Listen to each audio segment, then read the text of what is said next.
माझं नाव विकास भास्कर फणसे, राहणार हनुमंतगाव, तालुका राहाता, जिल्हा अहिल्यानगर. मी गेल्या 5 महिन्यापासून स्वस्त धान्याच्या रेशनिंगच्या काळ्या बाजारासंदर्भात वेळोवेळी माननीय जिल्हाधिकारी, माननीय जिल्हा पुरवठा अधिकारी, माननीय तहसीलदार, माननीय पुरवठा अधिकारी, तालुका पुरवठा अधिकारी यांना वारंवार तक्रार दाखल केली. सदर आमच्या रेशन धान्य दुकानामध्ये गेली 5 महिने फक्त बिलं काढण्याचं काम चालू होतं. प्रत्यक्षात वाटप काय झाली नाही. या संदर्भात वेळोवेळी तक्रार दाखल करून देखील यांनी कुठलेही ठोस आश्वासन, ठोस कारवाई कुठलीच काही केली नाही. वरून उडाउडीची उत्तरं देऊन चेअरमन असो, व्हाईस चेअरमन असो किंवा संचालक, त्याच्यानंतर सचिव यांनी अनागोंदी कारभार लपवण्याचा प्रयत्न केला. त्या संदर्भात आम्ही वारंवार तक्रार दाखल केली. ठोस पुढे आश्वासन न भेटल्यामुळं आज 1/7/2026 रोजी माननीय जिल्हाधिकारी कार्यालय अहिल्यानगर यांच्या दालनासमोर मी आणि इतर ग्रामस्थ आमरण उपोषणासाठी आज बसलो आहे.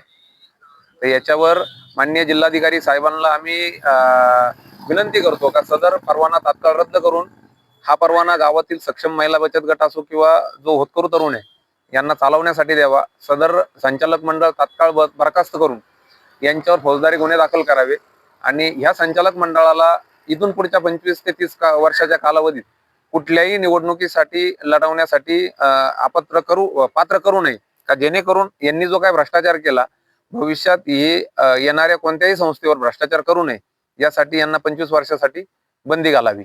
अशा प्रकारे आम्ही माननीय जिल्हाधिकारी साहेबांना निवेदन दिलेलं आहे. आता यावर माननीय जिल्हाधिकारी साहेब काय निर्णय घेता याकडे आमचं लक्ष आहे. सो माझ्याकडे भ्रष्टाचाराचे माननीय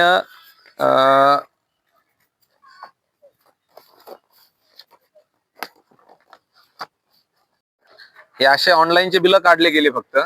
आता मी हे ग्राहकांच्या झेरॉक्स मारलेले आहे. याच्यावर 6व्या महिन्याचं बिल असलं का 4थ्या महिन्याचं आकडा टाकून द्यायचा. मग कस्टमरने ते ग्राहकांनी लाभार्थींनी समजायचं का 4थ्या महिन्यातला आपल्याला राशनिंग घेणं आहे.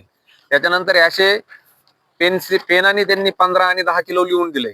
त्याच्यानंतर हा 3ऱ्या महिन्यातला, आता हे 3 आकडा टाकलाय म्हणून आम्ही म्हणतोय 3ऱ्या महिन्यातले, पण प्रत्यक्षात बिल कितव्या महिन्यातलंय याच्यावर कुठेही उल्लेख नाही.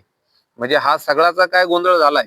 यांनी परस्पर ते धान्य विकलंय आणि आम्ही तक्रार दाखल केल्यानंतर 10 ते 12 दिवसानंतर LCBची धाड पडली शेजारील गावात. त्या गावात धाड पडल्यानंतर 13 टन रेशनिंगचं धान्य पकडलं गेलंय. मग आमचा असा संशय आहे का हे जे काय रेशनिंगचं धान्य आहे हे आमच्या गावातलंच आहे का?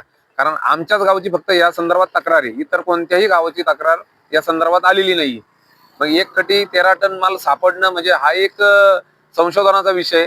यावर माननीय जिल्हाधिकारी साहेबांनी तातडीची बैठक घेऊन जे काय आहे याच्यात भ्रष्ट अधिकारी असेल कोणी, आणि माझी या संदर्भात माननीय जिल्हाधिकारी साहेबांना निवेदन आहे का साहेब आमचे राहता तहसीलचे जे पुरवठा अधिकारी हे पहिले निलंबित करा.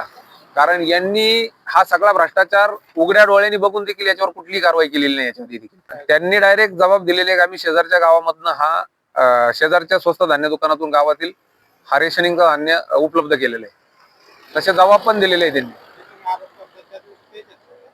नाही, आता ते प्रत्यक्षात चौकशी झाल्यानं आणखी समजेल काय याच्यात खरं काय खोटं काय. पण एक खटी एखाद्या माणसाकडे 13 टन माल सापडणे हा पण मोठा प्रश्न आहे. हे शोधणं पण फार गरजेचं आहे, जेणेकरून याच्यात किती सत्यता आहे आणि आमच्या गावचं जो रेशनिंगचं धान्य गेलं कुठं हे पण गोरगरीब जनतेला पडलेला प्रश्न आहे.